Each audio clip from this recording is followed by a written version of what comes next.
सहभागी झालेले सदस्य श्रीयुत प्रवीण दरेकरजी, भाई जगताप, इद्रिस नायकवडी, एकनाथराव खडसे, दादाराव केचे, अभिजित वंजारी, सुनील शिंदे, ज्ञानेश्वर म्हात्रे, अनिल परब, चित्राताई वाघ, शशिकांत शिंदे, शिवाजीराव गर्जे, राजेश राठोड, अमित गोरके, मिलिंद नार्वेकर, अरुण गणपती लाड, संजय खोडके, सुधाकर अडबाले, उमाताई खापरे, अमोल मिटकरी, सदाभाऊ खोत, किरण सरनाईक, संजय केनेकर, विक्रांत पाटील, मनीषाताई कायंदे, निरंजन डावखरे. सभापती महोदय, अर्थसंकल्पीय अधिवेशनामध्ये माननीय राज्यपाल महोदयांनी केलेल्या अभिभाषणावर अनेक सदस्यांनी या ठिकाणी आपले विचार व्यक्त केलेले आहेत आणि मी देखील अभिभाषणावर उत्तर देण्यासाठी उभा आहे. माननीय राज्यपाल, महामहिम राज्यपाल महोदयांनी सरकारच्या कामगिरीचा सविस्तर आढावा आपल्या अभिभाषणातून मांडला आणि जे महायुती सरकारने केलं, जे गेल्या 3.5 वर्षात असेल, गेल्या वर्षभरातलं कामकाज असेल आणि त्याच्यावर जो काही विकास महायुती सरकारने केला तो आपल्या समोर आहे, या महाराष्ट्रातल्या जनतेसमोर आहे आणि म्हणून चौफेर विकासाचं चित्र त्यांनी मांडण्याचा प्रयत्न राज्यपाल महोदयांनी केलेला आहे. भविष्यातल्या महत्त्वाकांक्षी विकासाचा योजनांचा आढावा देखील त्यांनी त्यामध्ये घेतला, मांडला आणि महाराष्ट्राच्या जनतेने सभापती महोदय महायुतीवर विश्वास दाखवला. त्यामुळे प्रगत आणि समृद्ध महाराष्ट्र घडवणं हे आमचं कर्तव्य आहे आणि आम्ही नेहमी सांगतो की सत्ताधारी आणि विरोधी पक्ष ही रथाची 2 चाकं आहेत, पण विरोधी पक्ष काय ते मानत नाही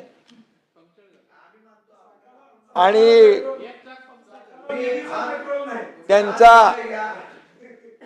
त्यांचा तो हे खरं म्हणजे आम्ही विरोधी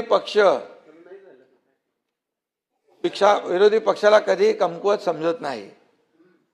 विरोधी पक्ष कितीही असला तरी सुद्धा तुमच्याशिवाय शोभा नाही ना समोर, पण ते काही लोक गायब आहेत तिथे आणि म्हणून आम्ही नेहमी त्यांचा आदर करत असतो. परंतु राज्य सरकारने घेतलेले चांगले निर्णय शशिकांतजी, त्याचा देखील आदर तुम्ही करायला शिकलं पाहिजे, केला पाहिजे आणि म्हणून जे चांगलं आहे ते भाई जगतापचीच वाट बघत होतो या आणि म्हणून त्यामुळे प्रगत आणि समृद्ध महाराष्ट्र घडवण्यासाठी जे काय आम्ही 3.5 वर्षामध्ये काम केलंय त्यामध्ये अनेक योजना, विकास प्रकल्प आपल्या समोर आहेत, ते काय लपून राहू शकत नाहीत आणि त्यामुळे जनतेने जो अभूतपूर्व विश्वास दाखवला भाई विधानसभेच्या निवडणुकीमध्ये, त्याला कधी मॅन्डेट आहे, जनतेचं मॅन्डेट, शेवटी जनतेचं मॅन्डेट आहे. काही लोक म्हणत होते की आम्ही आता जनतेच्या न्यायालयात जाऊ, जनतेच्या न्यायालयात देखील गेले, 1दा गेले, 2दा गेले, 3दा गेले, 4दा गेले, पण जनतेने मॅन्डेट दिलं, त्याच्यावर मी पुढे बोलतो. पण जो विश्वास सभापती महोदय महाराष्ट्रातल्या जनतेने महायुती सरकारवर दाखवलाय, तो विश्वास सार्थ करण्याचं काम, किंबहुना त्याला तडा जाऊ न देण्याचं काम महायुती सरकार म्हणून आम्ही करतोय. हा शब्द आमचा आहे आणि आम्ही दिलेला शब्द पाळतो आणि म्हणून विकास अजितदादा आपल्यात नाहीत, परंतु त्याच्यावरही मी बोलणार आहे. विकास आणि कल्याणकारी योजना ज्या आहेत आणि लोककल्याणाची ही यात्रा कधी थांबणार नाही. बजेट अधिवेशन म्हणजे राज्याच्या अर्थमंत्र्यांचं अधिवेशन आणि परंतु अजितदादांच्या दुर्दैवी निधनामुळे या अधिवेशनावर दुःखाचं सावट आहे. अर्थसंकल्पीय अधिवेशनावर दुःखाची छाया आहे, ही वस्तुस्थिती आहे. आपण कोणी या धक्क्यातून अजून तरी सावरलेलो नाही. आपल्याला जी घटना घडली आहे ती अजूनही ती अनपेक्षित घटना आहे, अजूनही त्याच्यावर विश्वास बसत नाही. आणि तरीसुद्धा आपल्याला जे सत्य आहे, हे सत्य, कटू सत्य सगळ्यांना मान्य करावं लागतं. अजितदादांनी नेहमी विकासाचं राजकारण केलं. त्याच दृष्टिकोनातून काम करणं हीच खरी त्यांना श्रद्धांजली ठरेल. कारण त्यांचे मी शोकसभेत देखील किंबहुना त्या दिवशी सभागृहात देखील म्हणालो की अतिशय बारीक सारीक गोष्टींवर त्यांचं लक्ष असायचं. क्वालिटीमध्ये कधी तडजोड करायची नाही. कुठे एखादी इमारतीचं उद्घाटन असेल, कुठल्या कोर्टाचं उद्घाटन असेल, चीफ जस्टिस असतील, सुप्रीम कोर्टाचे सर्वोच्च न्यायाधीश असतील, हायकोर्टाचे असतील, परंतु त्यामध्ये कुठे काही अगदी बारकाईने ते पाहायचे आणि ते त्रुटी त्यांच्या नजरेतून सुटायची नाही आणि त्या अधिकाऱ्यांना सांगायचे याच्या दुरुस्त करून घ्या. आणि हे अधिवेशन तर बजेटचं अधिवेशन म्हटलं की अजितदादा, त्यांची लगबग, ते सगळे कार्यकर्ते, आमदार, खासदार, त्यांच्या प्रस्तावांना न्याय देणं, अधिकाऱ्यांच्या बैठका घेणं, या सगळ्या गोष्टी या ठिकाणी आपल्या समोर होत्या. परंतु दुर्दैवाने ते आपल्यात नसले तरी सुद्धा त्यांनी जी कामाची पद्धत दाखवून दिलेली आहे, त्यांचे विचार आणि त्यांचं विकासाचं विजन आपल्या सोबत आहे, ही वस्तुस्थिती आहे. आणि म्हणूनच मी म्हणालो त्यांच्या दृष्टिकोनातून काम करणं हीच खरी त्यांना श्रद्धांजली ठरेल. यावेळेस मुख्यमंत्री देवेंद्रजी ने बजेट मांडण्याची जबाबदारी घेतलेली आहे. देवेंद्रजी देखील आर्थिक जी काही समीकरणं आहेत त्याच्यामध्ये त्यांचा दांडगा अभ्यास आहे. ते अर्थतज्ञही आहेत. साध्या सोप्या भाषेत बजेट कसं समजून घ्यायचं त्यावर देखील त्यांनी पुस्तक लिहिलं, त्याचं प्रकाशनाला देखील आपण होतो. राज्याच्या तिजोरीची नाडी त्यांना अचूक माहिती आहे आणि त्यामुळे राज्याला आणखी प्रगतीपथाकडे नेण्यासाठी, समृद्धीकडे नेण्यासाठी नेणारा अर्थसंकल्प ते मांडतील या बाबतीमध्ये कुणाच्या मनामध्ये शंका नाही. 2022 सभापती महोदय, 2022 पासून या राज्यामध्ये विकास प्रकल्प पुढे घेऊन जाण्याचं काम आम्ही केलंय. यापूर्वीच्या सरकारमध्ये देखील मी होतो आणि त्यावेळेस देखील आपण पाहिलेलं आहे की जे प्रस्ताव, जे विकास प्रकल्प जे थांबवले गेले, ज्या योजना थांबल्या, त्यांना आम्ही चालना देण्याचं काम केलेलं आहे. आणि ही वस्तुस्थिती आहे. आणि म्हणून विकासाची घोडदौड जी आहे 2022 पासून खऱ्या अर्थाने या ठिकाणी या महाराष्ट्रात सुरू झाली. राज्यपालांच्या अभिभाषणात त्याचं प्रतिबिंब निश्चित उमटणार आहे आणि त्यामध्ये कुणाचंही दुमत असण्याचे कारण नाहीये. आणि म्हणून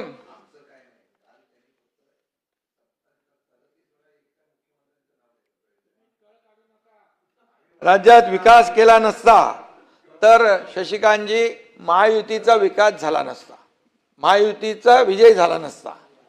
जर आम्ही विकास केला नसता तर महायुतीचा विजय कसा झाला असता. आणि म्हणून त्याच्यावर पण बोलतो मी. तुमचं आणि परंतु राज्यातलं विकासाचं चित्र विरोधकांना दिसत नाही, हे दुर्दैव आहे. तुम्हाला सगळ्यांना नाही मी सांगत आहे, पण जे काही लोकांनी मतं मांडली त्यांच्याबद्दल बोलतोय. कारण विरोधकांनी, सभापती महोदय, डोळ्यावर पट्टी बांधलेली आहे, कानावर हात ठेवलेले आहेत. गांधीजीने आपल्याला सांगितलं होतं, बुरा मत देखो, बुरा मत बोलो, बुरा मत सुनो. पण विरोधक नेमकं उलट करतायत,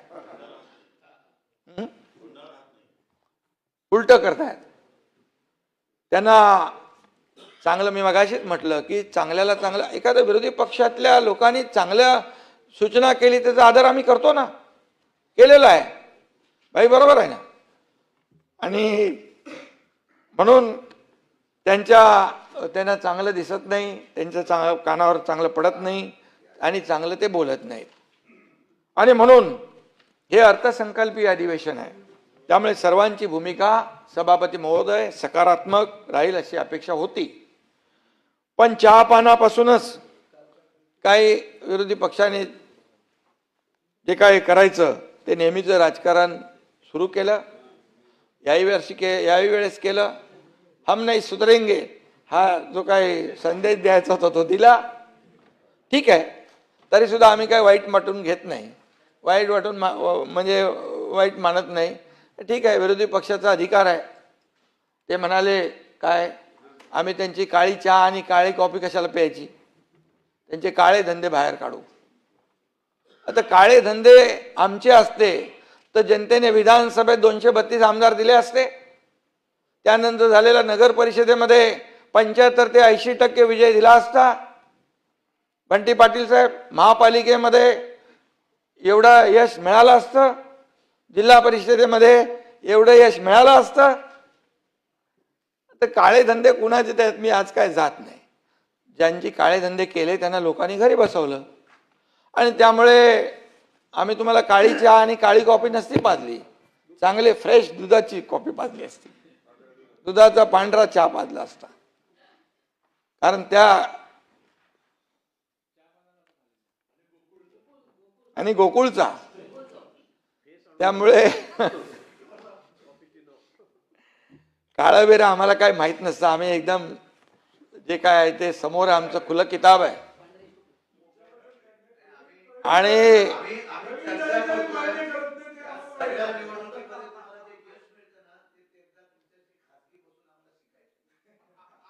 तुम्ही जरूर या, माझ्याबरोबर बसा आणि मी विरोधी पक्ष असला तरी त्यांना मी खरं तेच सांगणार.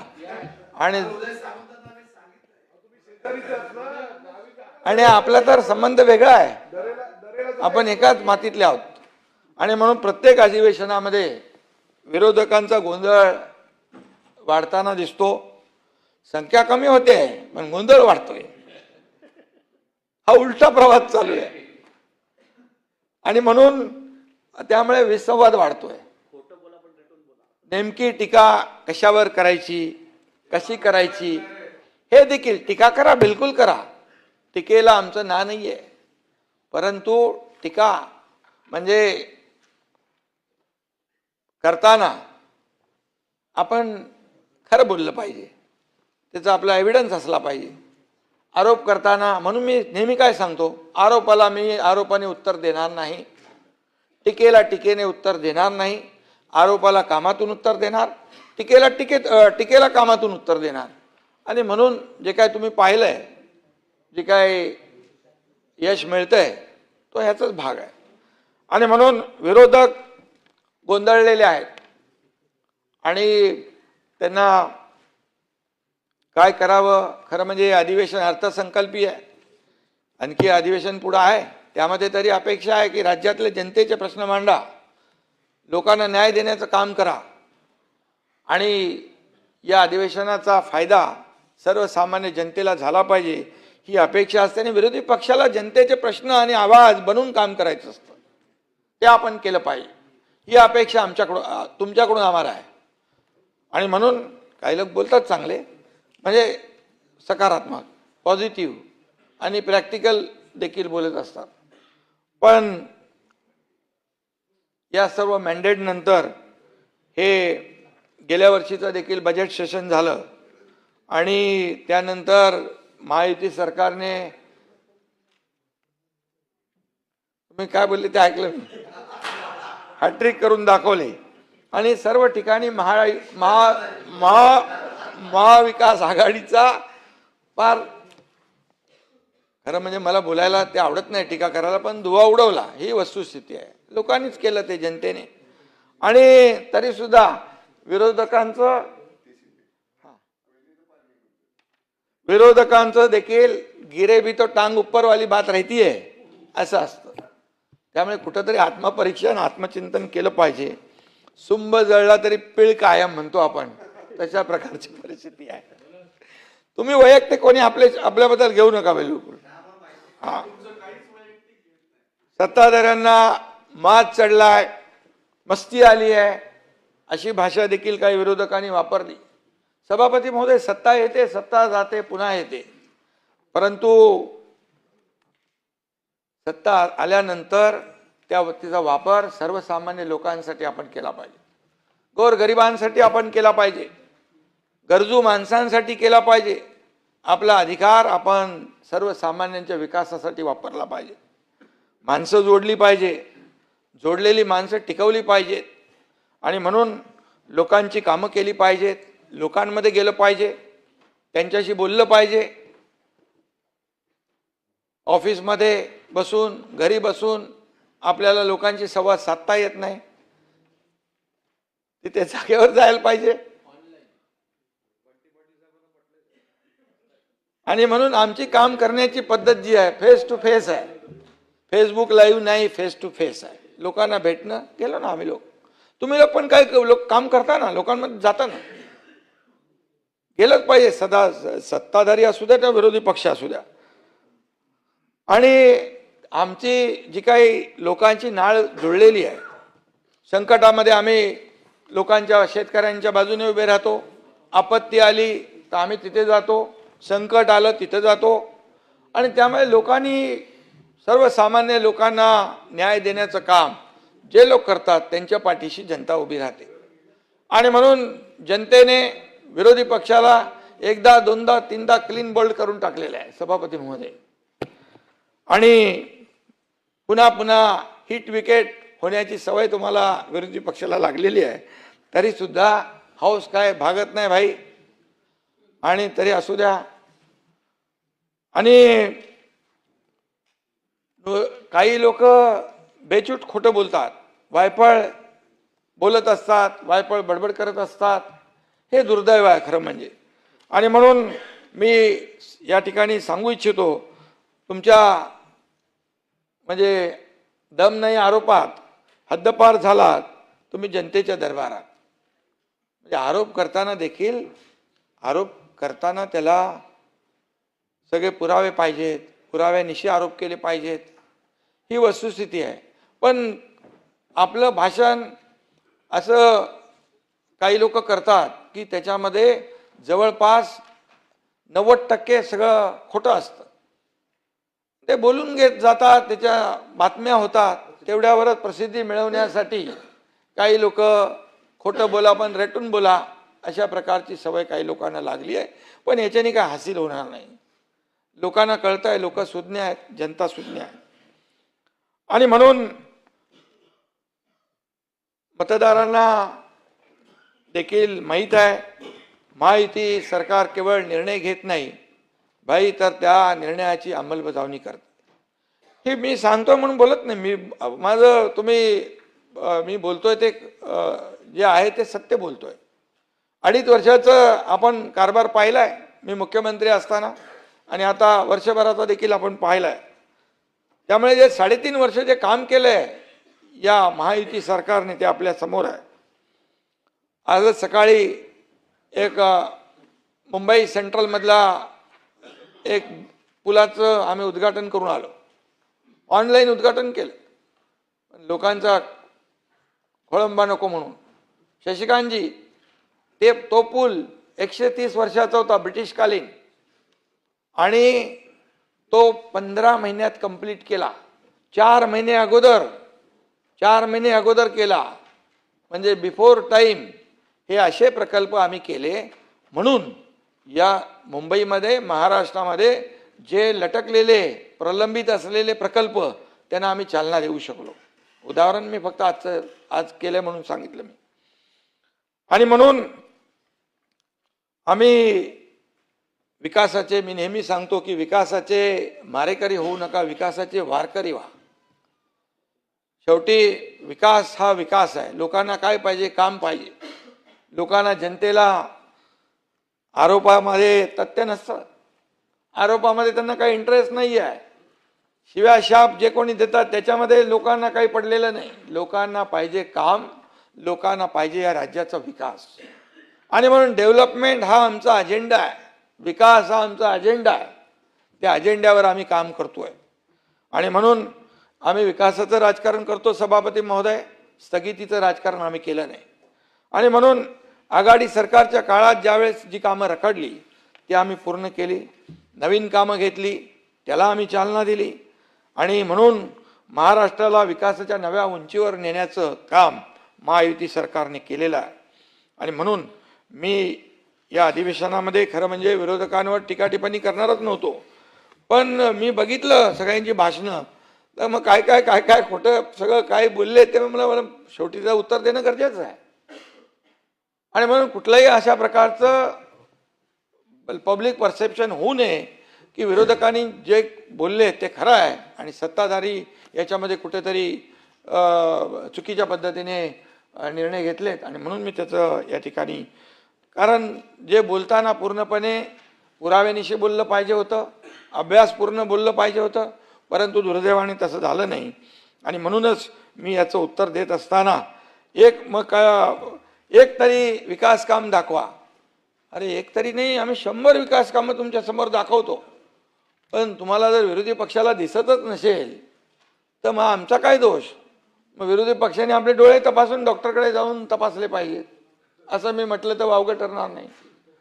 आणि म्हणून अटल सेतू काय, कोस्टल रोड, समृद्धी हे आपल्या समोर आहे. आणि त्यामुळे विरोधकांनी विकासावर बोलावं, सूचना कराव्यात. आताही अधिवेशन पुढे आहे, विधायक चर्चा करावी, पण फक्त विरोधाला विरोध या ठिकाणी करता कामा नये.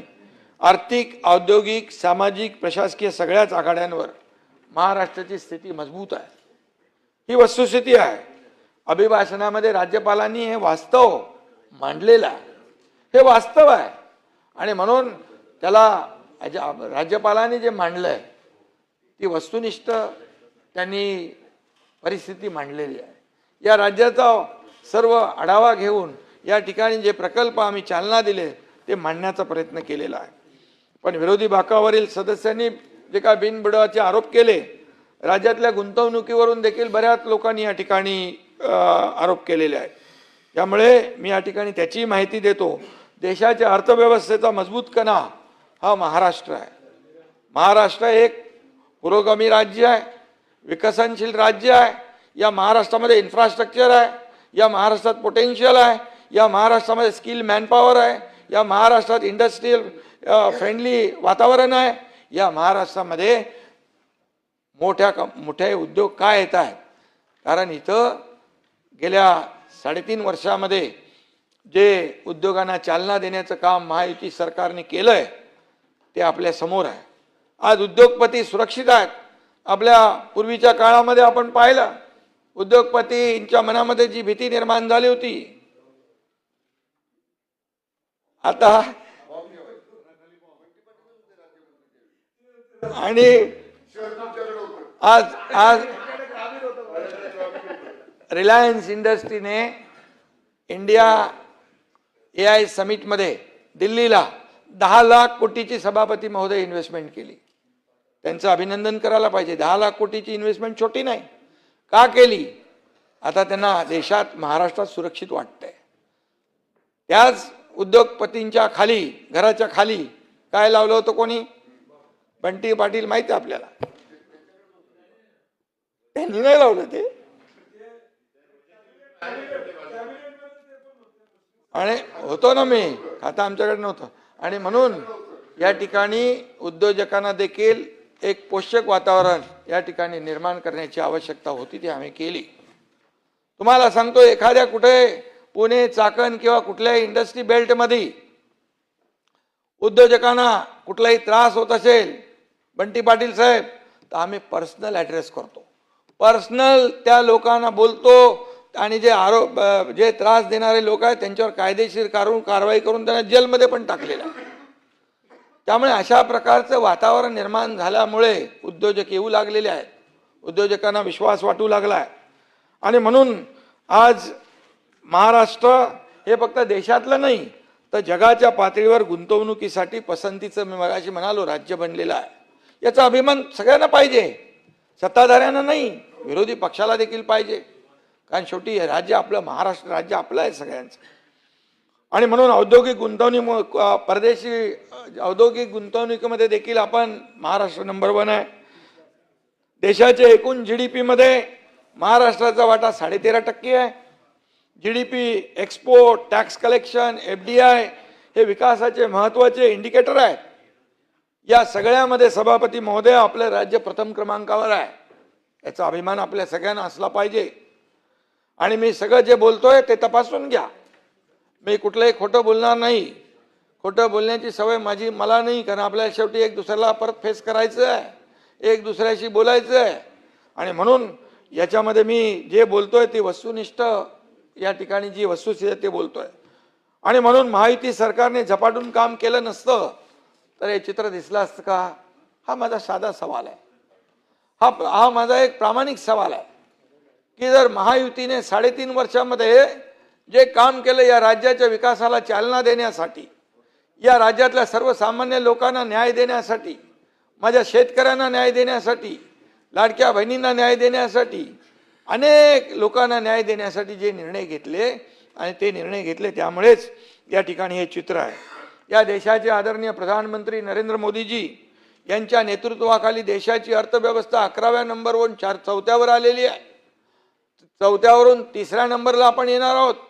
आज पुरा जगातली परिस्थिती आपण पाहिली तर अनेक देशांमध्ये जे काय वातावरण निर्माण झालेलं आहे, जी परिस्थिती निर्माण झालेली आहे, अनेक देशांची अर्थव्यवस्था डगमगली आहे.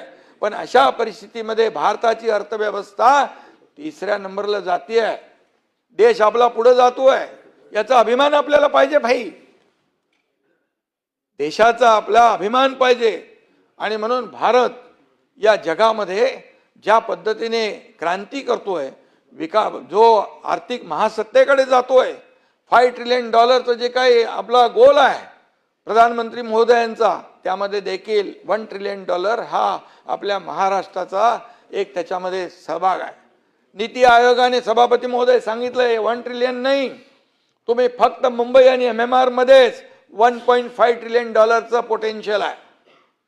आणि त्याच्यावर फोकस करून काही सेक्टर त्यांनी आम्हाला दिलेत, त्यावर आपली लोक काम करतायत.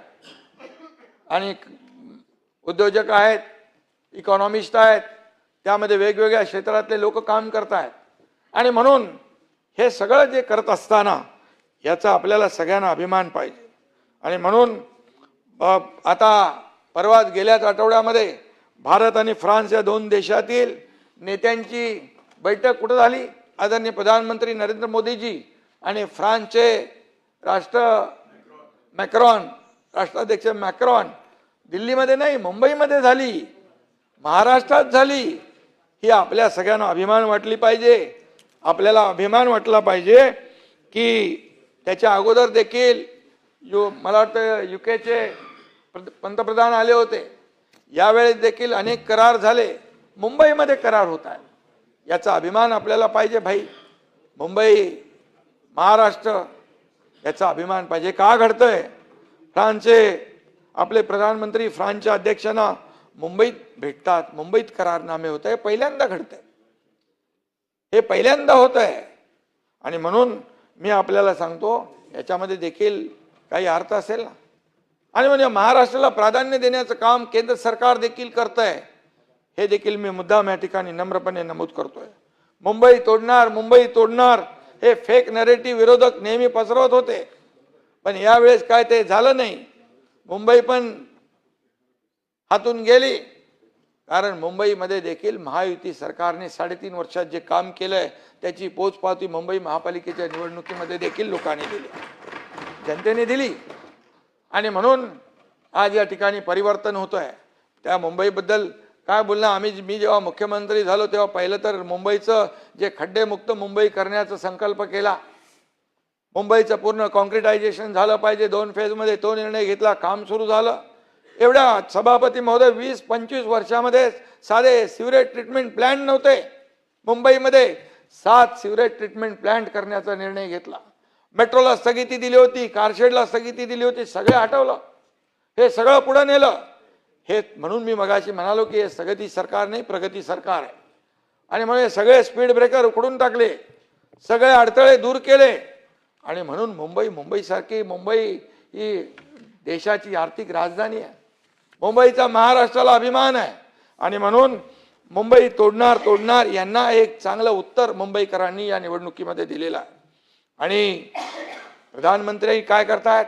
मुंबईला जगाशी जोडण्याचा प्रयत्न करतात आणि म्हणून केंद्र सरकार आणि राज्य सरकार या मुंबईचं महत्त्व जे आहे हे अधोरेखित करण्याचा प्रयत्न जगभरातले लोक इथं आणून करतायत. G20चं समिट पण इकडे मुंबईत झालं, कधी झालं नव्हतं. वेव्स पण एक जो इंटरनॅशनल कार्यक्रम झाला जागतिक पातळीचा तो मुंबईत झाला. आणि म्हणून ह्या सगळ्या गोष्टी ज्या सांगण्याचा उद्देश एवढा आहे की मुंबईमध्ये जे पोटेन्शियल आहे, मुंबईमध्ये जगातले लोक येतात आणि म्हणून मुंबईला जे काही अपेक्षित मुंबईचा विकास आहे तो आपण करतोय. आणि म्हणून मुंबईला लुटणाऱ्यांना, मुंबई फक्त सोन्याची अंडी देणारी कोंबडी म्हणून बघणाऱ्यांना लोकांनी घरी बसवलं, ही वस्तुस्थिती आहे. आणि म्हणून मी जे काही सत्य आहे ते सांगतोय. राज्यपालांच्या अभिभाषणामध्ये मुंबई दुर्लक्षित असल्याचं मत काही लोकांनी मांडलं. या ठिकाणी मी सभागृहाला सांगू इच्छितो, मुंबईला जगातलं महत्त्वाचं आर्थिक केंद्र बनवण्याचा संकल्प केंद्र सरकार आणि राज्य सरकारने केलेला आहे, ही वस्तुस्थिती आहे.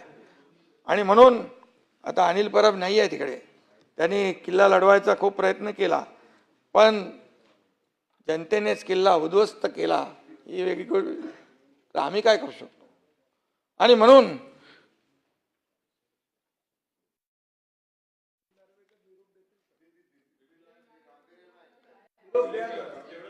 आणि सभापती महोदय,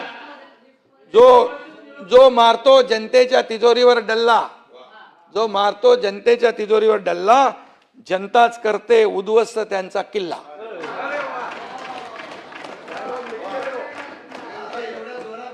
आणि म्हणून किल्ला लढवता किल्ला लढवा, किल्ला किल्ला आणि किल्ला लढवत राहा, परंतु ठीक आहे जाऊ दे. भाई जगताप, तुम्ही देखील भाषण जोरात केलं, मी ते बघितलं तुमचं. पण आधीची भाषणं ऐकायचो, सगळे ऐकायचे शांतपणे, एकदम बरं वाटायचं. तुम्ही पण थोडे बिघडलेले दिसताय.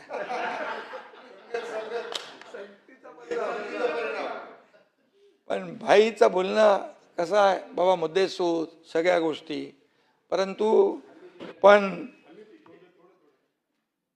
भाईंनी भाषण केलं त्यामध्ये खरं म्हणजे अनेक टीका टिप्पणी केल्या त्यांनी. आणि खऱ्या अर्थाने मी आपल्याला एवढंच सांगतो की वस्तुस्थिती आपण जाणली पाहिजे. लोक का आमच्याबरोबर येत आहेत, लोक का महायुतीला पसंती देत आहेत, लोक का स्थानिक स्वराज्य संस्था दिल्या, लोकांनी विधानसभा का दिली, ह्या सगळ्याचा विचार आपण केला पाहिजे.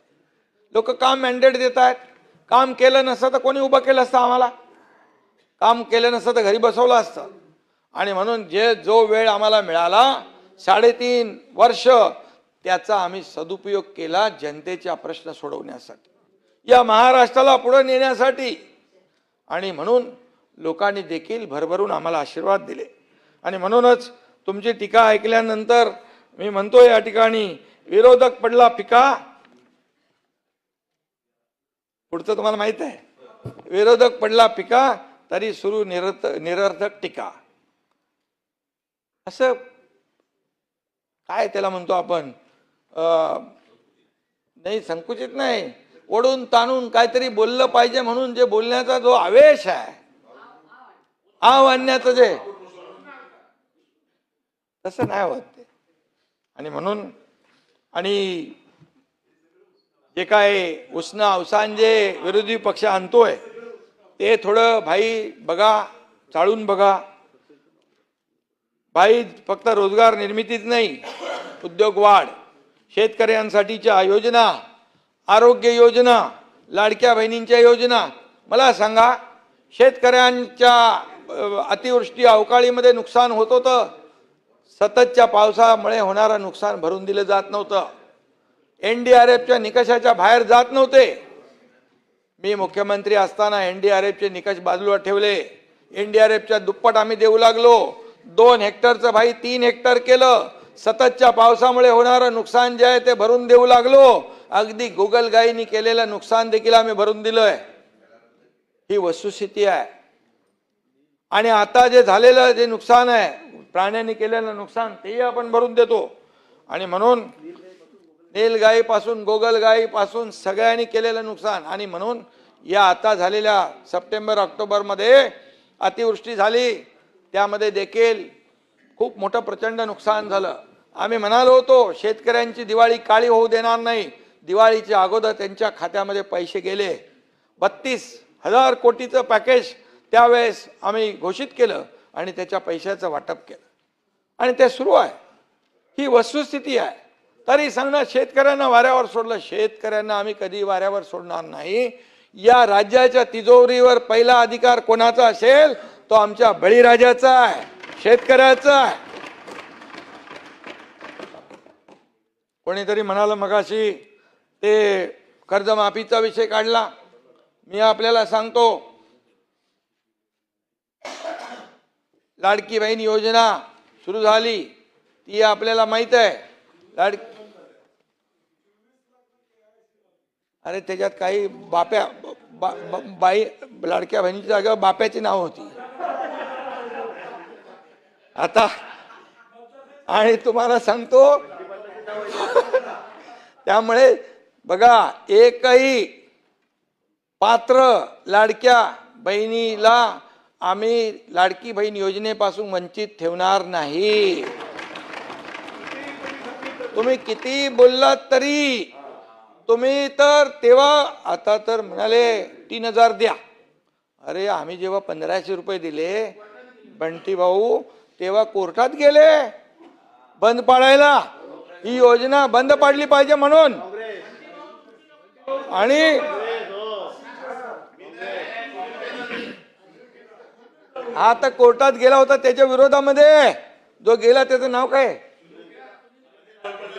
वडपल्ले, अनिल वलपडेवाड वडपल्ले, त्याच्या मागून ते होते.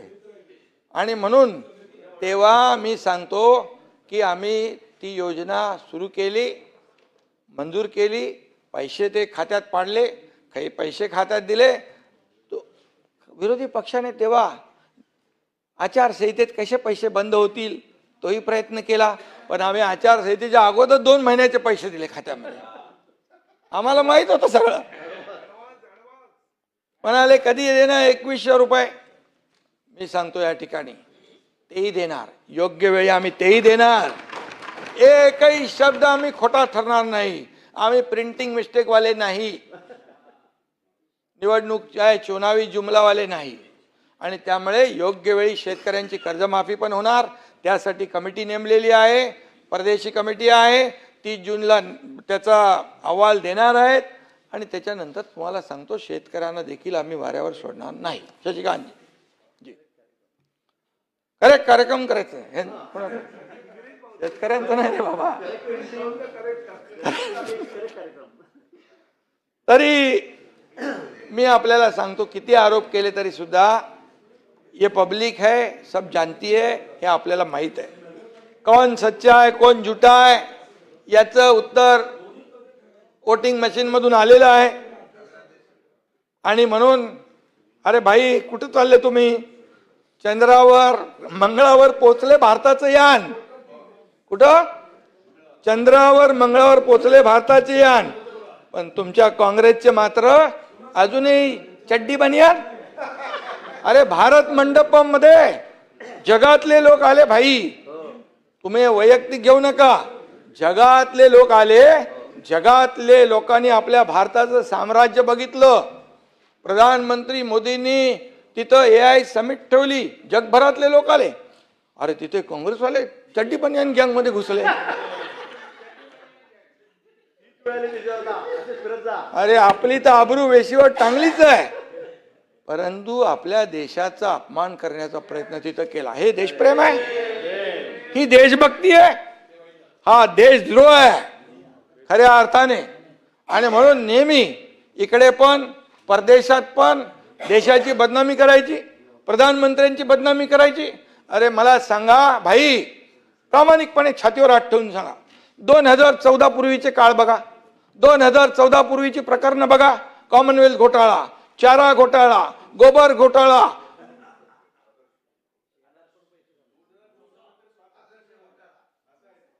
नाही ऐकतो ऐका, कॉमनवेल्थ आणि काय कुठला अरे सगळे घोटाळे होते बघा.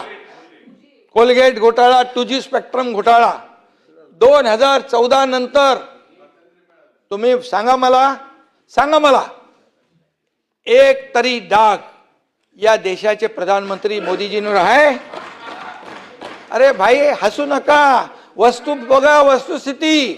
एक तरी ब्लॉट आहे काळा, एक तरी डाग आहे का? तुम्हाला सांगतो, हे जनतेसाठी समर्पित प्रधानमंत्री काम करतायत म्हणून देश पुढे. तुम्हाला अभिमान नको? तिसऱ्या नंबरवर अर्थव्यवस्था येते त्याचा भाई अभिमान नको? अरे आपण भारतीय आहोत, आपल्याला त्याचा अभिमान असला पाहिजे. आपल्या देशाची बदनामी करून तिथं ऑपरेशन सिंदूर नंतर किती विमानं पडली, किती ड्रोन पडले. अरे ज्यांनी इकडे बॉम्बस्फोट घडवले, किती लोक मेले, रक्ताच्या चिंधड्या उडाल्या, त्याचा हिशोब कोणी विचारत नव्हता. आपल्या लष्करावर संशय घेण्याचं काम त्यावेळेस केलं. राज्यपाला त्याच्यात आलाय ना, राज्यपालाचं भाषण आहे. तुम्ही अरे बाबा, तुम्हाला आता ते भारत मंडपवरून इकडे येणार ना परत.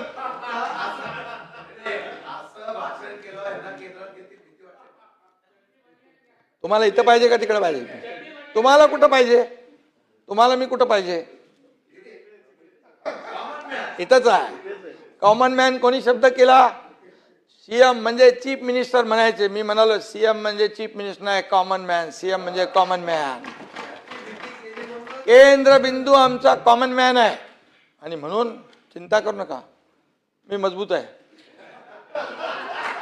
आणि म्हणून माझा महाराष्ट्राच्या इतिहासात आजवर जे झालं नाही औद्योगिक विकासाचं विकेंद्रीकरण, ते झालंय. पूर्वी फक्त मुंबई पुण्यापुरतं मर्यादित होतं उद्योग येणं, विकास मर्यादित होता. परंतु आज चित्र वेगळं आहे. राज्याचा चौफेर विकास, काही लोकांनी उद्योगावर बोलले, विकासावर बोललेले आहे. ही त्याची आकडेवारी आहे. राज्यात 30 लाख कोटीची गुंतवणूक होते आहे. त्यापैकी 22% कोकणात आहे. भाई कोकण 22%, त्याचबरोबर 13% विदर्भात, 50% इतर भागात, आपल्या पश्चिम महाराष्ट्रात पण आहे. काही आकडेवारी मी देऊ इच्छितो. 2024-25 या वर्षात महाराष्ट्राला 1,64,875 कोटी रुपयांची थेट परकीय गुंतवणूक मिळाली 24-25 मध्ये. ही गुंतवणूक म्हणजे देशाचे एकूण FDIच्या तब्बल 39% आहे, 39%. चालू आर्थिक वर्षाच्या म्हणजे 2025-26च्या पहिल्या 6 महिन्यातच महाराष्ट्रात 91,337 कोटी रुपयाची गुंतवणूक झाली आहे. याच कालावधीत देशातले एकूण परकीय गुंतवणुकीपैकी 30% गुंतवणूक एकट्या महाराष्ट्रात आली आहे. सभापती महोदय, हे आकडे व्हेरीफाय करून घ्या. हा महाराष्ट्राचा गौरव नाही का? हा महाराष्ट्राचा अभिमान नाही? परकीय गुंतवणुकीमध्ये महाराष्ट्र देशात प्रथम क्रमांकावर आहे. आपल्याला अभिमान असला पाहिजे. दावोसमध्ये आता मुख्यमंत्री आणि उद्योग मंत्री गेले, 30 लाख कोटीचे करार केले 18 देशातील विविध कंपन्यांच्या बरोबर. आणि हे करारनामे झालेत. मी जेव्हा होतो मुख्यमंत्री तेव्हा 2 वेळा जे करारनामे झाले, 75 ते 80% त्याचं कन्व्हर्जन होतं, इम्प्लिमेंटेशन होतं.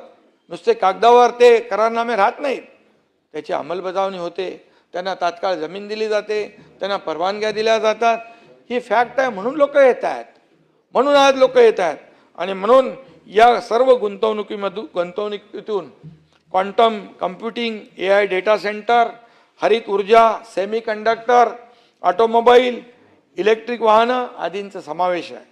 स्टील, जहाज बांधणी, कृषी तंत्रज्ञान, आरोग्य सेवा, अन्न प्रक्रिया, शिक्षण, लॉजिस्टिक्स, फिनटेक अशा अनेक क्षेत्रामध्ये निवेश होतोय, इन्व्हेस्टमेंट होती आहे.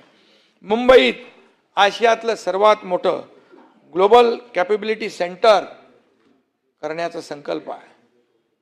बंटी पाटीलजी लिहून ठेवा. अर्थात जागतिक क्षमता केंद्र उभारण्याचा संकल्प आहे. शेवटी हे सगळं काय प्रधानमंत्री, राष्ट्रपती, राष्ट्राध्यक्षांना का बोलवतात? याचं कारण ते आहे. या प्रकल्पातून सभापती महोदय 15,000 थेट आणि 30,000 अप्रत्यक्ष असे एकूण 45,000 रोजगार या ठिकाणी निर्माण होणार आहेत. मध्यंतरी मायक्रोसॉफ्टचे सत्या नाडेला आणि मुख्यमंत्री यांची बैठक झाली. मायक्रोसॉफ्टनं भारतातील 1700 कोटीच्या मोठ्या गुंतवणुकीसाठी महाराष्ट्राला प्राधान्य दिलेलं आहे. महाराष्ट्रामध्ये मोठे मोठे ब्रँड येत आहेत, दिग्गज कंपन्या येत आहेत, ही वस्तुस्थिती आहे. आणि म्हणून भाई ही आपली प्रगती नाही महाराष्ट्राची. महाराष्ट्राला पसंती देत आहेत. थोडं जरा आपण वेगळ्या चष्म्यातून बघा, वेगळ्या अँगलनी बघा, विजननी बघा, पॉझिटिव्ह आणि प्रॅक्टिकल असं बघायला पाहिजे. कोणती औद्योगिक गुंतवणूक प्रत्यक्षात येण्यासाठी किमान 3 वर्षाचा कालावधी लागतो. सभापती महोदय, परकीय निधी येण्यासाठी देखील काही वेळ लागतो. त्यामुळे थोडी सदासबरी आपण ठेवतोच. आणि म्हणून जे काय बोलतो ते फक्त आम्ही बोलत नाही, तर ते करून दाखवतो, ही वस्तुस्थिती आहे. 2023 आणि 2024 मध्ये झालेल्या सामंजस्य करारापैकी 82% करार अंमलबजावणीच्या विविध टप्प्यावर कार्यरत आहे. हे पण व्हेरीफाय करून घ्या. MOU होत असलेले 75% प्रकल्प उभारणीच्या वेगवेगळ्या टप्प्यांवर आहेत, काही सुरू झालेले आहेत. ही वस्तुस्थिती आहे. उद्योगांमुळे गुंतवणुकीसह मोठ्या प्रमाणात रोजगार येतील, लोकांच्या हाताला काम मिळेल, इथे बेरोजगारी कमी होईल. आणि म्हणून हे देखील आमचं जे काही टार्गेट आहे ते अचीव करण्याचं काम आम्ही करतोय. 2026 ते 2030 या कालावधीसाठी आमच्या महायुती सरकारने महाराष्ट्र उद्योग गुंतवणूक व सेवा धोरण 2025 जाहीर केलेलं आहे. आणि यामध्ये या धोरणातून 70,50,000 कोटी रुपयांची गुंतवणूक आकर्षित होईल. 50 लाख प्रत्यक्ष रोजगार निर्माण होतील. या ठिकाणी उद्योगांचा वाटा 2047 पर्यंत 30% व उत्पादन क्षेत्राचा वाटा 20% वाढवण्याचा एक आराखडा आपल्या सरकारने केलेला आहे. 1 कोटी MSME उद्योग सुरू करण्याचं उद्दिष्ट ठेवलेलं आहे. छोटे उद्योग, ॲनिमेशन, गेमिंग, VFX, XR धोरण, जागतिक क्षमता केंद्र धोरण, रत्न आभूषण धोरण, अशी अनेक धोरणं आपण जाहीर केलेली आहेत. यामधून लाखो रोजगारांच्या संधी निर्माण होणार आहेत. निर्यात वाढणार आहे. महाराष्ट्र जागतिक व्यासपीठावर अधिक सक्षम होणार आहे. ही वस्तुस्थिती आहे. औद्योगिक विकासाला गती देण्यासाठी भूखंड वाटपाची प्रक्रिया पारदर्शक करण्यासाठी मिलाप ही ऑनलाईन प्रणाली देखील सरकारने सुरू केलेली आहे. आतापर्यंत 339 भूखंडाद्वारे 1424 एकर क्षेत्राचं वाटप उद्योगांना झालेलं आहे. ही देखील वस्तुस्थिती आहे. यामुळे उद्योगांना वेगाने जमीन आणि रोजगार निर्मितीला चालना मिळते आहे. नीती आयोगाने जाहीर केलेल्या निर्यात सज्जता निर्देशांकामध्ये देखील महाराष्ट्राने देशात प्रथम क्रमांक पटकावलेला आहे. ही देखील वस्तुस्थिती आहे. हे यश म्हणजे आपल्या धोरणांची, आपल्या प्रशासनाची आणि आपल्या उद्योग विश्वाच्या क्षमतेची पावती आहे. सभापती महोदय, गडचिरोली सारख्या नक्षलवादी भागामध्ये आज आपण इंटिग्रेटेड स्टील प्लॅन्टसाठी 10,000 कोटींची गुंतवणूक आली. उद्योग सुरू झाले. एक मी पालकमंत्री असताना सुरजागडचा प्रकल्प सुरू झाला. दादांना माहित आहे, आशिष जयस्वालला माहित आहे. त्यावेळेस सुरजागडचा प्रकल्प सुरू झाल्यानंतर हजारो लोकांच्या हाताला काम मिळालं. तिथे रस्ते होऊ लागले, आरोग्य केंद्र झाली, शाळा झाल्या, तिथल्या महिलांना रोजगार दिला. त्याचबरोबर टाटा इन्स्टिट्यूटने देखील त्या ठिकाणी एक स्किल सेंटर उभं केलंय. 100 कोटी रुपये 100 कोटी रुपये त्यांनी दिले. त्याचा आपला पण IIIT इन्व्हेन्शन, इनोव्हेशन आणि इन्क्युबेशन त्यांनी हे सुरू केलंय. 5,000-6,000 लोक त्यामधून दरवर्षी बाहेर पडतील ट्रेंड होऊन. आणि म्हणून या ठिकाणी त्यांनी आता तिकडे गडचिरोलीत केलं होतं, पुण्यात केलंय, आता कल्याणमध्ये सुरू, संपूर्ण 11 जिल्ह्यामध्ये हे अशा प्रकारचं IIIT सुरू होतं, रत्नागिरीमध्ये, सगळ्या ठिकाणी. आणि म्हणून गडचिरोलीची ओळख आता स्टील सिटी म्हणून होत आहे. सभापती महोदय, दावोसला करार झाले ते फक्त पुण्या मुंबई पुरते मर्यादित नाहीत. उत्तर महाराष्ट्रात 50,000 कोटींची रुपयांची गुंतवणूक आली. एकट्या अहिल्यानगरमध्ये 11,519 कोटीची गुंतवणूक होती आहे. राज्याचं पुढचं मॅन्युफॅक्चरिंग हब छत्रपती संभाजीनगर आणि जालना होईल. छत्रपती संभाजीनगरमध्ये सुसज्ज इंडस्ट्रियल एक्झिबिशन कम कन्व्हेन्शन सेंटर उभारण्याचं नियोजन आहे. दिल्ली मुंबई कॉरिडॉरसाठी आवश्यक पायाभूत सुविधा छत्रपती संभाजीनगर भागात तयार केल्या जात आहेत. इन्फ्रास्ट्रक्चर करतो आपण. देशात ईव्ही उत्पादनात मोठा हिस्सा छत्रपती संभाजीनगरचा असेल, त्या प्रकारचं काम सुरू आहे. इथल्या ईव्ही क्लस्टरच्या विकासाला चालना दिली जाते. देशातली पहिली स्मार्ट इंडस्ट्रियल सिटी छत्रपती संभाजीनगरमध्ये आहे. याचा देखील आपल्याला अभिमान असला पाहिजे. आता या कॉरिडॉरमध्ये जागा शिल्लक नाही आहे. त्यामुळे आता आणखी 8,000 एकर जमिनीचं संपादन करण्याची प्रक्रिया सुरू होती आहे. समृद्धी महामार्गामुळे जगातले उद्योग या भागाकडे आकर्षित होऊ लागलेले आहे. कनेक्टिव्हिटी वाढली. 18 तासाचा प्रवास 6 तासावर आला, 7 तासावर आला. आणि त्यामुळे कनेक्टिव्हिटी वाढल्यामुळे आज बंदरं जवळ आली, JNPT जवळ आलं आहे, त्या ठिकाणी जालना जवळ आलं आहे, ड्रायपोर्ट जवळ आले आणि यामुळे या ठिकाणी विकासाला चालना मिळते आहे. आणि म्हणून मुंबई पुण्याप्रमाणे छत्रपती संभाजीनगर असेल, नागपूर आहे, नाशिक आहे, या भागामध्ये नवीन औद्योगिक पट्टे तयार होत आहेत.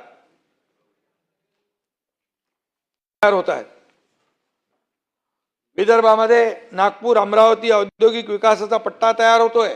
उद्योगाच्या बाबतीमध्ये अनेक लोकांनी प्रश्न निर्माण केले होते, त्यांना मी उत्तर देतोय. अमरावतीमध्ये PM मित्रा पार्क प्रमाणे वस्त्रोद्योग पार्कमुळे नवी इंडस्ट्रियल इकोसिस्टीम तयार होती आहे. एअर इंडियाच्या वतीने आशिया खंडातील सर्वात मोठी पायलट ट्रेनिंग इन्स्टिट्यूट तिथं उभी राहते आहे. पालघर जिल्ह्यातलं वाढवण बंदर हे आता देशातलं सर्वात मोठं बंदर उभं राहत आहे. त्याची कॅपॅसिटी सभापती महोदय JNPTच्या तिप्पट आहे. हे बंदर 20 जिल्ह्याशी थेट जोडलं जाणार आहे. गेम चेंजर असा हा प्रोजेक्ट आहे.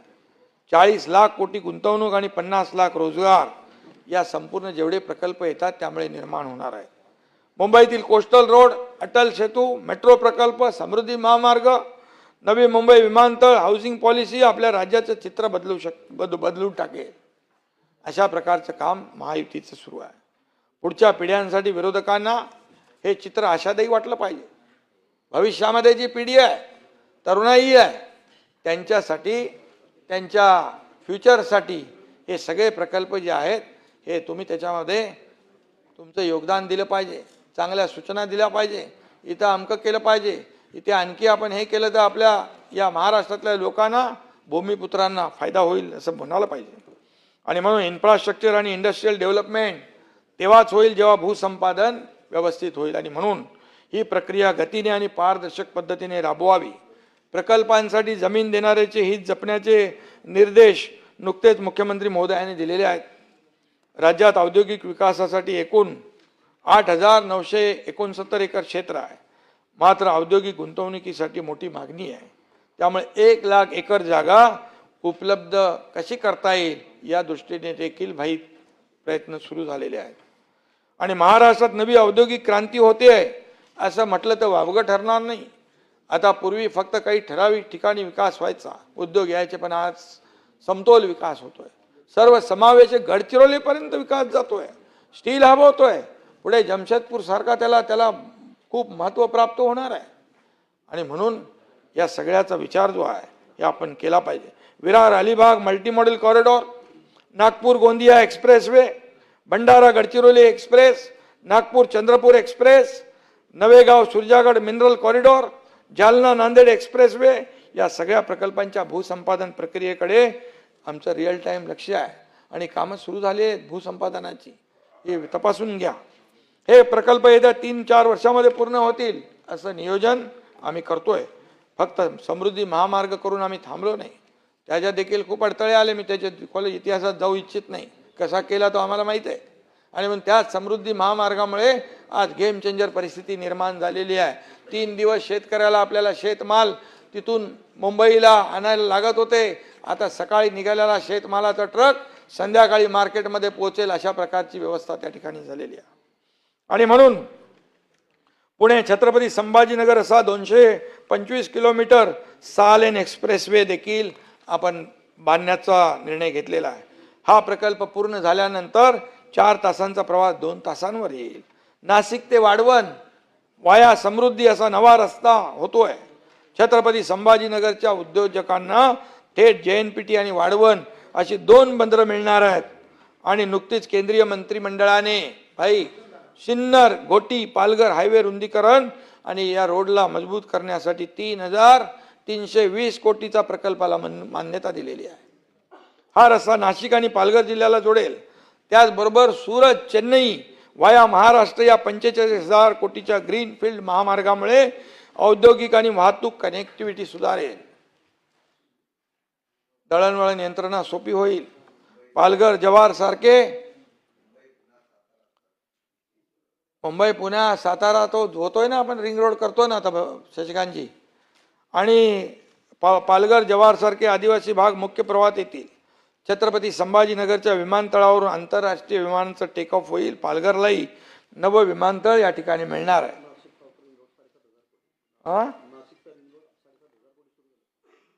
नाशिकचं देखील रिंग रोडचं काम सुरू झालं. 7,500 कोटी रुपये. आम्ही आकडे जे बोलतोय ते व्हेरीफाय करून घ्या. तुम्हाला वाटेल आकडे असेच आम्ही फेकतोय, बिलकुल नाही. आकडे वस्तुनिष्ठ हवा सगळा जे आहे तुम्ही तपासून घ्या. हे बसलेच नाही ते मागा. मुंबई पुरतं बोलायचं तर गेल्या आठवड्यात MMRDAचा 48,000 कोटी रुपयांचा पहिल्यांदा शिल्की अर्थसंकल्प या ठिकाणी त्यांनी सादर केला आहे. MMR परिसर वाहतूक कोंडी मुक्त करण्यावर, भविष्यातील पाणी नियोजनावर आमचा भर आहे. वाहतूक कोंडी आणि पाण्याचं नियोजन, ओशीर आणि शिलार धरणाला चालना दिलेली आहे. त्याचबरोबर काळू धरणासाठी 500 कोटी रुपये MMRDAने इरिगेशनकडे जमा केलेले आहेत. आणि त्यामुळे MMR क्षेत्र भविष्यामध्ये ज्या पद्धतीने वाढतंय त्याची वाढती गरज लक्षात घेता वाहतूक कोंडी आणि पाणी देण्यावर आमचा भर राहणार आहे. आणि म्हणून या ठिकाणी सरकारी नोकर भरतीबाबत अनेक लोकांनी प्रश्न केले. अनुकंपावरच्या 80% नोकऱ्या आम्ही दिल्या. अनेक वर्षापासून प्रलंबित असे प्रकरणे आम्ही काढली.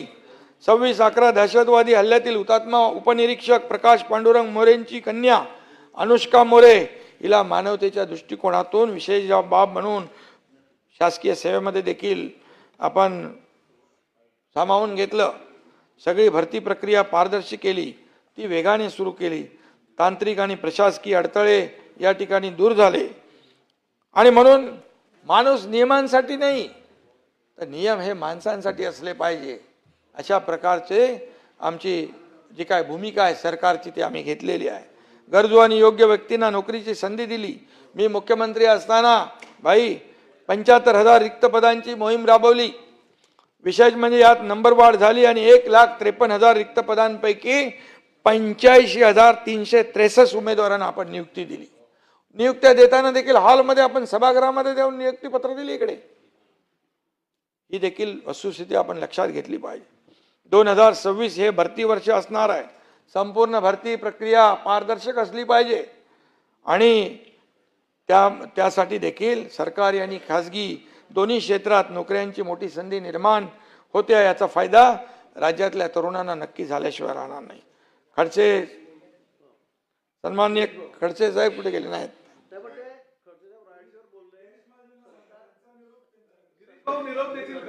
नाही, राज्यपाल राजकीय बोलले, मुरुम चोरीवर बोलले, सरकार चोर आहे बोलले, मुरुम त्यांना 136 कोटी रुपये दंड झालेला आहे. त्याची प्रॉपर्टी अटॅच झालेली मागच्या वर्षी. सगळा मुरुम चोरून टाकला त्यांनी. त्याच्यावर कमिटी नेमली. खडसे साहेब काय म्हणाले? किती निर्लज्ज माणूस आहे. खडसे साहेबांनी राज्यपाल महोदयांचं भाषण रटाळ आहे असं म्हटलं. बोलले ना, रटाळ आहे असं म्हटलं. खरं म्हणजे जमीन खाऊन गेलं. खाली बसून बोलू नका. सरकारने सभापती महोदय सामान्य जनता शेतकरी यांच्यासाठी केलेल्या कामांची माहिती खडसे साहेबांना रटाळ वाटते. हे दुर्दैव आहे. खरं म्हणजे जे काम चुकलं असेल तर चुकलं म्हणायला काही हरकत नाही. परंतु जे खरं आहे, जे आम्ही करतोय त्याला खऱ्याला खरं म्हणणं त्याला देखील जिगर लागते. ते आम्ही दाखवतो नेहमी. आणि म्हणून समाज कल्याण विभागाचा पैसा लाडकी बहिणी योजनेसाठी खर्च होतो असा आरोपही त्यांनी केला. मला सांगा सभापती महोदय, लाडक्या बहिणी आणि त्यांची कुटुंब हा काय समाजाचा भाग नाहीये? सांगा, नाहीये? समाजाचा भाग नाहीये असं वाटत नाही तुम्हाला? खडसे साहेब नाहीये तिकडे म्हणून तुम्ही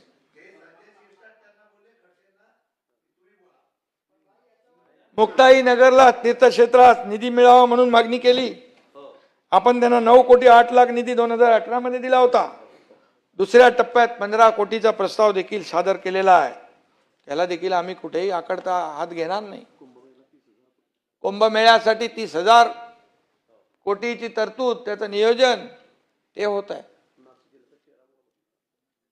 आणि म्हणून या कुंभमेळ्याच्या माध्यमातून देखील नाशिक जिल्हा जो आहे त्याला ज्या काही सोयी सुविधा द्यायच्या आहेत त्यामुळे त्याचा चेहरा मोहरा बदलेल. आणि खडसे साहेबांनी जे काही मागणी केली त्याच्यात आम्ही कधी दुजाभाव करत नाही. परंतु जे नाही त्यांनी, तुम्ही आता आले, तुम्ही ऐकलं नाही अगोदर. आणि म्हणून मी आपल्याला एवढंच सांगतो, दुसरे आपले सदस्य काय इद्रिस नायकोडी राज्याला 2 देव लाभले म्हणाले. मुख्यमंत्री देवेंद्र फडणवीस आणि राज्यपाल महामहिम देवव्रत आचार्य. आणि मी त्यांना सांगू इच्छितो, तुकडोजी महाराजांचा एक अभंग आहे, मातीचा देव त्याले पाण्याचं भेव, मातीचा देव त्याले पाण्याचं भेव, लाकडाचं देव त्याले अग्नीचं भेव. विरोधकांना जनतेने धडा शिकवलाय. त्यांचा कारभार पाहिल्यानंतर आज तुकडोजी महाराज असते तर ते म्हणाले असते, भ्रष्टाचाराचा देव त्याला मतदारांचं भेव. शशिकांत शिंदे यांनी सांगितल्यानुसार राज्यपालांच्या नावात देवही आहे आणि व्रतही आहे. राज्यपालचं अभिभाषण महायुतीच्या कारभाराचा रोडमॅप मांडणारे होते, पण त्यावरून महायुतीवर राजकीय कुरघोडी करण्याचाही काही लोकांनी प्रयत्न केला. मुख्यमंत्री हे सरकारचे प्रमुख असतात, त्यामुळे त्यांचं अभिनंदन करणं हे काही आपल्याला वाईट वाटण्याचं कारण नाही. मुख्यमंत्री आले की आम्ही सगळे आलो त्याच्यामध्ये. मी त्याबद्दल धन्यवाद. पण मी मुख्यमंत्री होतो तेव्हाही मुख्यमंत्री आणि इतर टीमचं अभिनंदन व्हायचं. त्यामुळे त्यांचा नामोल्लेख जास्त वेळेला त्यामुळे आपल्याला काही त्रास झाला असेल नाही ना.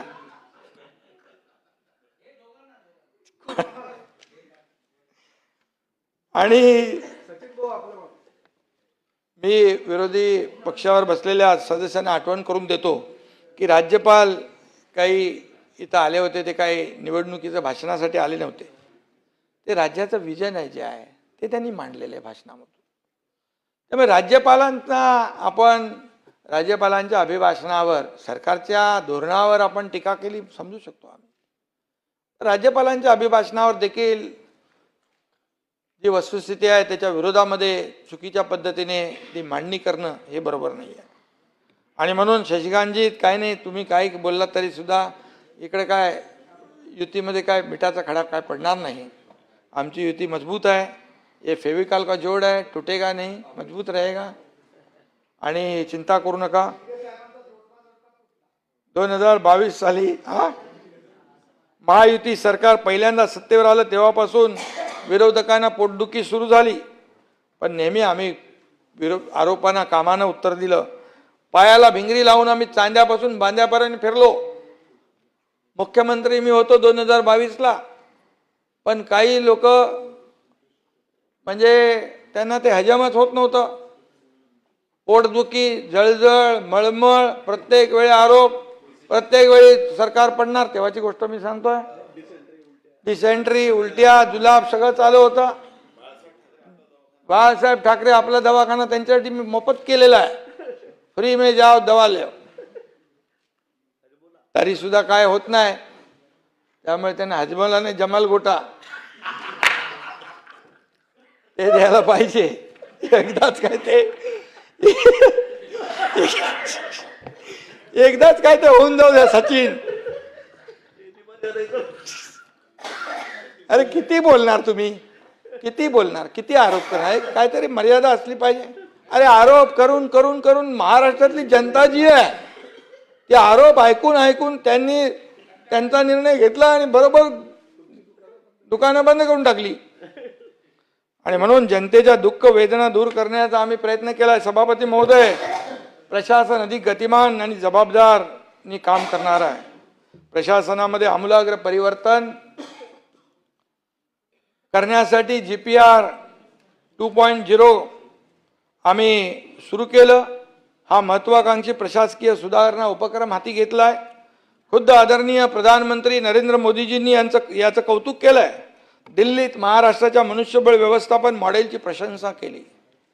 का आपल्याला अभिमान नको? विरोधी पक्षात असले तरी सुद्धा जिथं महाराष्ट्राचा मान वाढतो तिथं आपला मान वाढतो. आणि म्हणून त्यामुळे प्रशासन सुधारणा क्षेत्रात महाराष्ट्र राज्य देशासाठी मार्गदर्शक ठरलाय. ही देखील वस्तुस्थिती आहे. आम्ही 100 आणि 150 दिवसांचा विशेष कृती आराखडा कार्यक्रम राबवला. विभागांसमोर टार्गेट ठेवलं आणि अनावश्यक बाबी त्यातल्या काढून टाकल्या. खालच्या स्तरावर जिल्हाधिकारी तहसीलदार स्तरावर ते कामं लोकांची झाली पाहिजे याच्यावर आम्ही फोकस केला. या उपक्रमाचा पहिला टप्पा यशस्वीपणे पूर्ण झाला. टार्गेट पूर्ण झाली. आता दुसरा टप्पा 1 मे 2026 पर्यंत पूर्ण होईल. मुख्यमंत्री महोदयांना मी धन्यवाद देतो की त्यांनी ही संकल्पना मांडली. त्यामधून सर्वसामान्य लोकांना न्याय मिळतोय. सर्वसामान्य लोकांची कामं होत आहेत बरोबर. आणि म्हणून आम्ही नागरिकांना काय रे बाबा हे अरे अच्छा ठीक आहे बरं कागदाचं काही नवीन नागरिकांना प्रशासकीय सेवा आणखी सुलभ आणि जलद आणि पारदर्शक पद्धतीने मिळतील या दृष्टीने आम्ही काम करतोय. DBT आणि आपलं सरकार पोर्टलवर सेवा सुलभ केल्यात. 263 योजना अंतिम करून GPR 2.0 मध्ये टाकल्यात. दादाराव केचे यांनी मुद्दा मांडलाय. दिव्यांगांच्या विवाहासाठी देण्यात येणारी रक्कम 1.5 लाखावरून 3 लाख करावी. मी सांगू इच्छितो सभापती महोदय, दिव्यांग आणि अव्यंग विवाहासाठी 1.5 लाख आणि दिव्यांगाचा विवाह दिव्यांगाशी झाल्यास 2.5 लाख रुपये त्या ठिकाणी आपण देतो. भाई जगताप, एकनाथराव खडसे, सुनील शिंदे यांनी महाराष्ट्र कर्नाटक सीमा प्रश्नावर मुद्दे उपस्थित केले. मिलिंद नार्वेकरांनी पण केले. सगळेजण पोटतिडकीने बोलत होते. आपल्यालाही मान्य आहे, आपली सगळ्यांची भावना तीच आहे.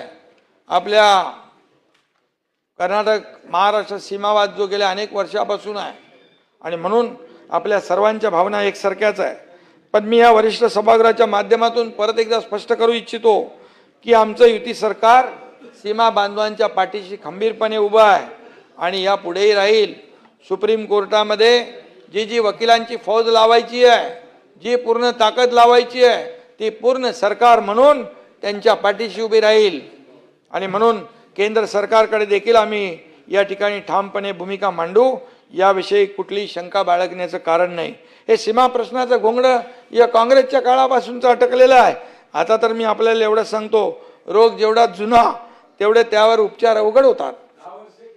आणि म्हणून रोग जुना होऊ देण्याचं पाप कुणी केलं? काँग्रेसनी केलं. आणि म्हणून मी आपल्याला सांगतो, आता कर्नाटकमध्ये काँग्रेसचं सरकार आहे ना.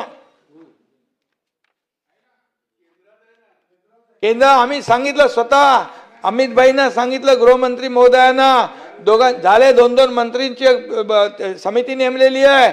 आम्ही तिथं भाजपचं सरकार असताना आम्ही बोललो, एक बैठकही झाली. आता तुम्ही काय करा, तुम्ही ताबडतोब तुमच्या हायकमांडला सांगा आणि ताबडतोब म्हणावं ते देऊन टाका. आपला मराठी इलाका बेळगाव सोपं काम आहे. केंद्रातून लगेच शिक्कामोर्तब होऊन जाईल. सुप्रीम कोर्टामध्ये याचा प्रलंबित विषय आहे.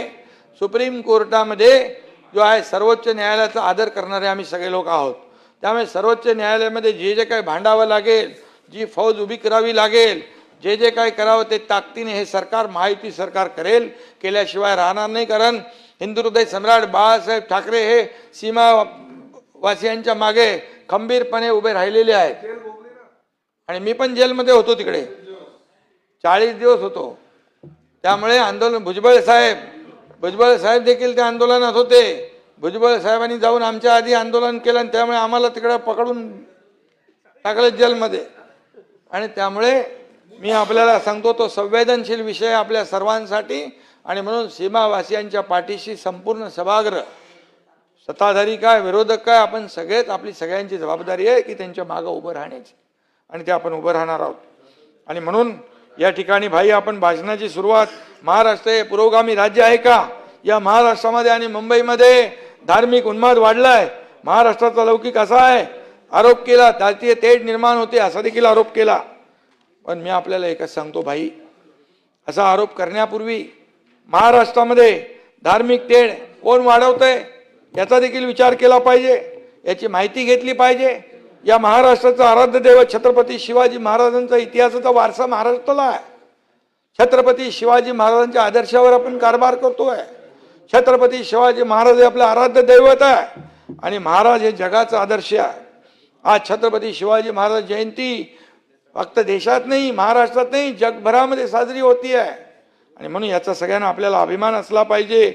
मात्र आपले प्रदेशाध्यक्ष हिंदूंची कत्तल करणाऱ्या, गायींची कत्तल करणाऱ्या टिपू सुलतानच्या बरोबर महाराजांची तुलना करतो.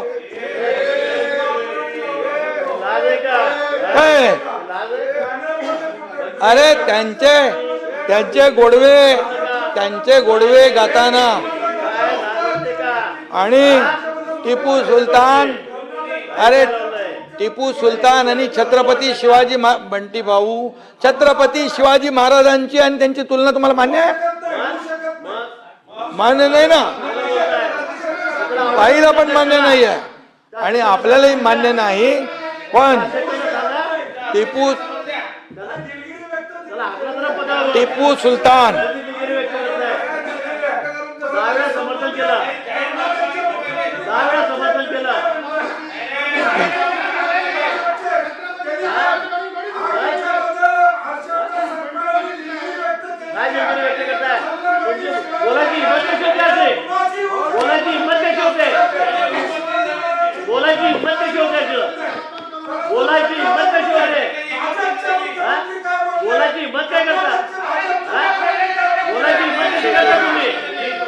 अरे सभापती महोदय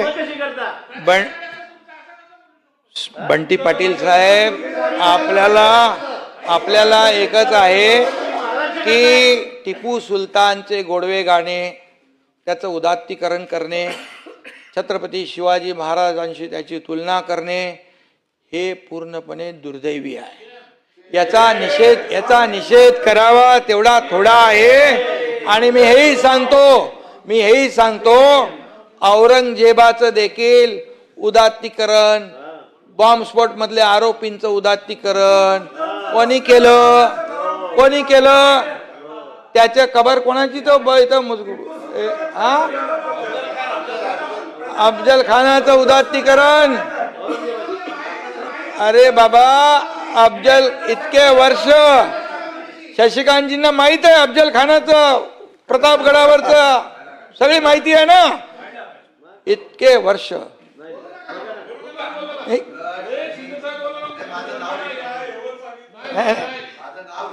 रेफरन्स साठी घेतलं. तुम्हाला माहिती आहे, सांगितलं मी, तुम्हाला माहिती आहे, तुम्ही साक्षीदार आहात. आणि म्हणून जे हिम्मत करणे, हिम्मत की किंमत आहे ना, हिम्मत किया की नाही. आणि म्हणून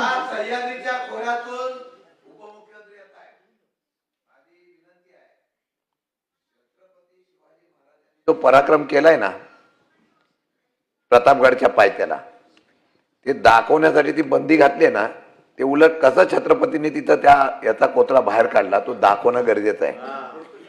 देसाई साहेब आज घोषणा करा. हा बस ते बंद केलं, काय गरज आहे? ते पालकमंत्र्यांना सांगितलेलं आहे, ते होणार आहे. आम्ही जे बोलतो ते करतो. शशिकांतजी, इतके वर्ष कुणी हिम्मत केली सांगा बरं तुम्ही? इतके वर्ष हिम्मत कोणी केली अतिक्रमण काढायची? इतके वर्ष हिम्मत कुणी केली नाही. त्याला देखील वाघाचं काळीज लागतं आणि धाडस लागतं. छत्रपती शिवाजी महाराजांच्या बद्दल अभिमान आणि स्वाभिमान लागतो, तो आम्ही दाखवला. आणि आणि छत्रपती शिवाजी महाराजांसमोर हे मतांचं राजकारण कधी आम्ही केलं नाही, करणार नाही. आणि म्हणून या ठिकाणी धार्मिक तेज निर्माण करण्याचा जो आहे मी सांगतो, आणि सभापती महोदय 34 परत आता मी बघा ऐकून घ्या, काही लोक बोलले त्यांना निवडणुकांचे निकाल अस्वस्थ करून गेले. आता तुम्ही तिथं मी नेहमी सांगतो, माझ्यावर टीका करण्यापेक्षा सरकारवर टीका करण्यापेक्षा आत्मपरीक्षण करा, आत्मचिंतन करा, लोकांमध्ये जा, लोकांची कामं करा, बांधावर जा, शेतकऱ्यांना भेटा, त्यांची डोळ्यातले अश्रू पुसा. अरे आम्ही गेलो, आम्ही पाठवलं साहित्य, आम्ही हे सगळं साहित्य पाठवलं, एक एक दोन दोन महिन्याचं. बोले अरे याच्या अरे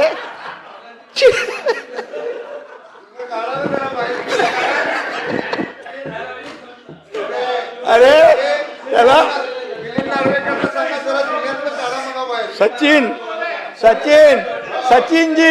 सचिनजी किती असलं ना तरी देण्याची दानत लागते, किती असलं तरी देण्याची दानत लागते.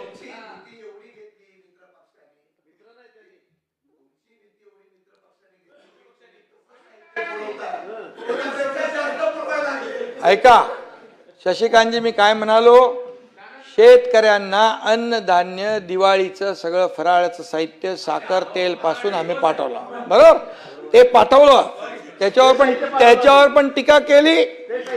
अरे बाबा तुम्ही साधा बिस्किटचा पुडा पण नाही नेला. अरे काय तुम्ही यार, तुम्ही म्हणजे माझं म्हणणं आहे, अशा वेळेस शेतकऱ्यांच्या मागे उभं राहिलं पाहिजे. आम्ही म्हणालो ना शेतकऱ्यांची दिवाळी काळी होऊ देणार नाही, नाही होऊन दिली. अरे त्यासाठी निर्णय घ्यावे लागतात, त्यांच्यात जावं लागतं. म्हणून मी नेहमी सांगतो, आत्मचिंतन, आत्मपरीक्षण करावं आणि मनापासून करावं. नुसतं काय ते हे डिप्लोमसी नाही चालत. आणि म्हणून मी आता त्याच्यात जात नाही. मी सभापती महोदय, या ठिकाणी कोणीतरी सांगितलं नोकऱ्यांच्या बाबतीमध्ये 34 लाख बेरोजगारांची नोंदणी केली आहे, म्हणाले बेरोजगारी वाढली.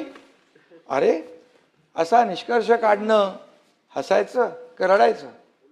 या ठिकाणी सभापती महोदय, राज्याची ज्या पद्धतीने लोकसंख्या आपली वाढतीये, त्या मोठ्या प्रमाणात नोकऱ्यांची मागणी वाढतीये, आणि म्हणून साहजिक आहे युवक रोजगारांच्या पोर्टलवर नोंदणी नाही करायची, मग कुठं करायची?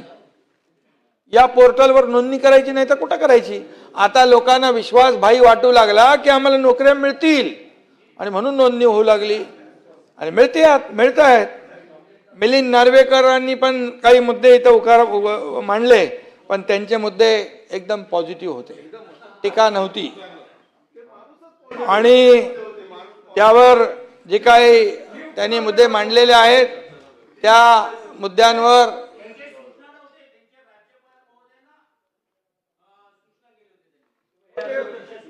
नाही त्यांनी बघा, त्यांनी केलेले जे सूचना आहेत ना त्या मी वाचल्या, त्या पॉझिटिव्ह डेव्हलपमेंटच्या होत्या. त्यामुळे त्यांच्याशी जरा बोलत जा चर्चा करताना, मग ते पॉझिटिव्ह तुम्ही पण व्हाल. आणि म्हणून त्याच्यावर देखील सरकार कारवाई करेल. जे चांगलं आहे ते चांगलं आहे. आम्ही कुठं काय बोलतोय? ज्यांनी चांगल्या शशिकांतजी चांगल्या भूमिका मांडतात जेव्हा त्यांचं काय चांगलं बोलत नाही आम्ही. आमचे काय दुश्मन थोडे आम्ही. सच्या बंटी आहे तिथे, काय आम्ही असं चुकीचं नाही बोलत ना. ते चांगलं आहे ते चांगलं आहे. ते तुमची मैत्री यांची दोघांची जानी दोस्ती आहे. मुंबई ते पुणे एक्सप्रेसवर झालेला गॅस टँकर दुर्घटनेवरून देखील काही सदस्यांनी प्रश्न उपस्थित केला. झालेली घटना अतिशय दुर्दैवी आहे, पण तुम्हाला मी सांगतो त्याची मी माहिती घेतली. तुम्ही बोला की ती घटना साधीसुधी नव्हती. सगळ्या यंत्रणांनी मिळून काळजीपूर्वक हा उलटलेला टँकर आहे, त्यातून तो जो अतिशय ज्वालाग्रही गॅस होता त्याच्यामध्ये, तो एक एक टँकर करून 2 टँकर काढले. आता जर तिथे वायू गळती झाली असती तर थोडाही हलगर्जीपणा झाला असता तर मी सांगतो सभापती महोदय, तिथला मोठा परिसर जळून बेचिराग झाला असता, अशी अवस्था होती. आणि त्यासाठी दुर्घटना पुनरावृत्ती होऊ नये ती टाळण्याच्यासाठी जे उपाययोजना करायची आहेत ते निश्चितपणे आपण करू. त्या लोकांना सूचना दिलेल्या आहेत.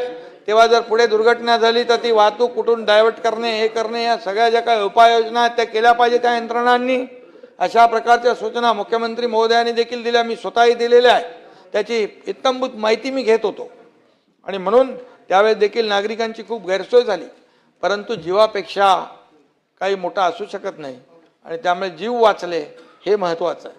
आणि म्हणून अशा प्रकारची दुर्घटना पुन्हा होऊ नये आणि झाली तर ताबडतोब उपाययोजना काय कराव्या या संदर्भातला देखील ॲक्शन प्लॅन त्या ठिकाणी तयार केलेला आहे. सत्ताधाऱ्यांचा मगाशी मी बोललो वाटतं, माझ हा शब्दप्रयोग कोणीतरी केला, माजलेत, माज आलाय वगैरे, तेच बोलले का? अशा प्रकारचे शब्दप्रयोग करणं खरं म्हणजे सभापती महोदय, ठीक आहे, विरोधी पक्षाला तो अधिकार आहे, परंतु काय बोलायचं, माज कुणाला आलाय, कुणाला काढलाय, काय काढलाय हे आपल्याला माहित आहे. राज्यातील जनतेने 2014 पासून महायुती सरकारला पाठिंबा दिलेला आहे आणि जनतेच्या न्यायालयामध्ये यांच्या पुरता आहे, पण ते त्याला पुरून उरलेत. जो काय कमी आहे का बाबा?